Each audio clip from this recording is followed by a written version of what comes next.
Hello friends, I am Dr. Prashant Sharma and you are watching MEDICO'S Hub. This is my fifth lecture on glycolysis and I am going to discuss the regulation of glycolysis. In glycolysis, there are three steps which are irreversible. These irreversible reactions are the potential sites for regulation. Two major organs are involved in regulation. First one is muscle and second is liver. In this lecture, we'll discuss the regulation of glycolysis in muscle. The three irreversible steps are glucose to glucose 6-phosphate, then fructose 6-phosphate to fructose 1,6-bisphosphate, then phosphoenol pyruvate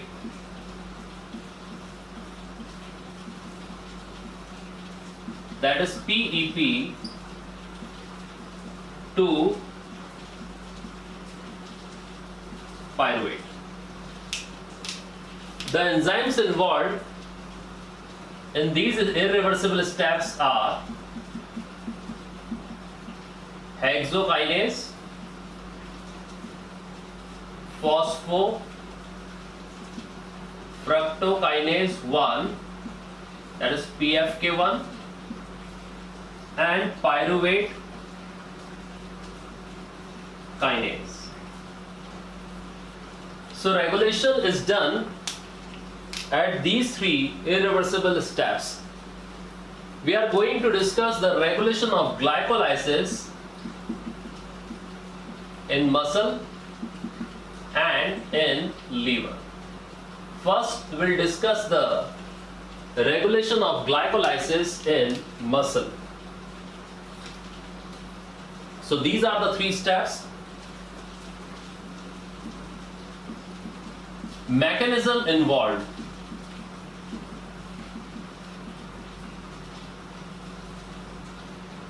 There are three mechanisms. First one is by allosteric effectors. Second one, by increasing or decreasing the, increasing means induction, decreasing that is repression of enzyme concentration at transcription level. And third one is covalent modification.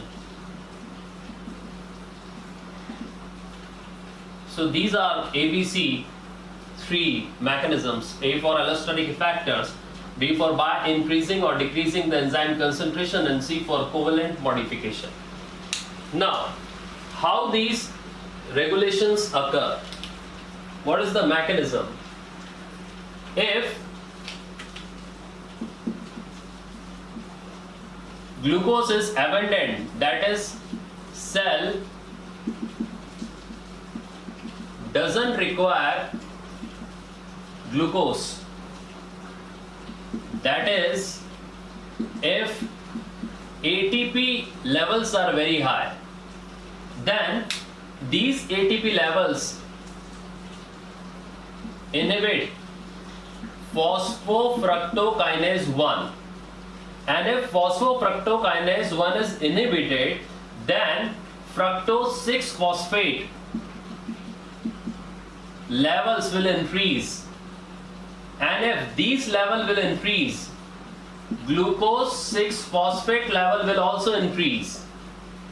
If these are accumulated, then glucose 6-phosphate is also accumulated because of reversible nature of this reaction. And whenever glucose 6-phosphate is accumulated, it gives feedback inhibition. This is feedback inhibition.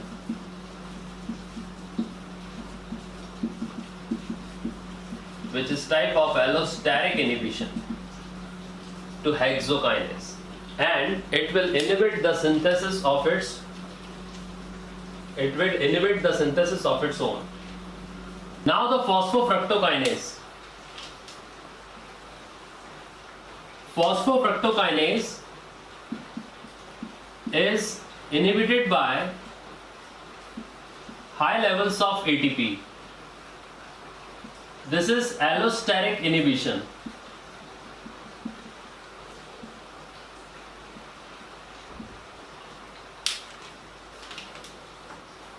If acidity is high, then it will promote the inhibitory effect of ATP, while the AMP inhibits the inhibitory effects of ATP.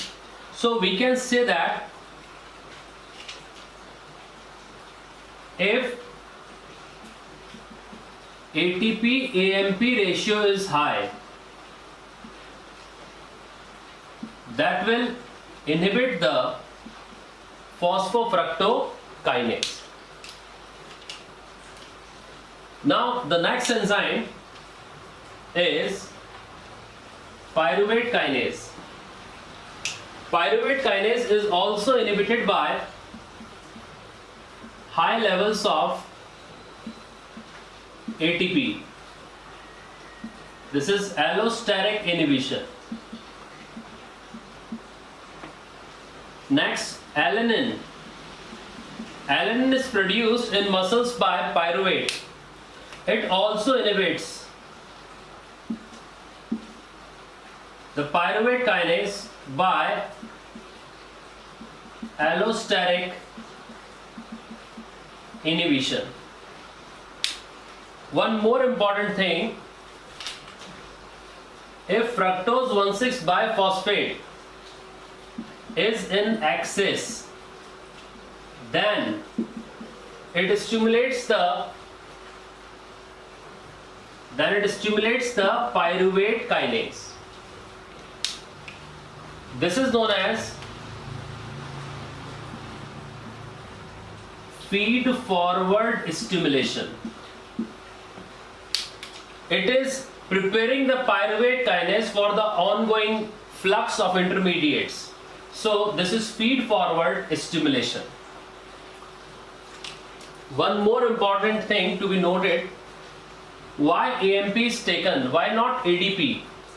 Because when ADP is produced in high amount, ADP plus ADP will produce ATP and AMP by adenylate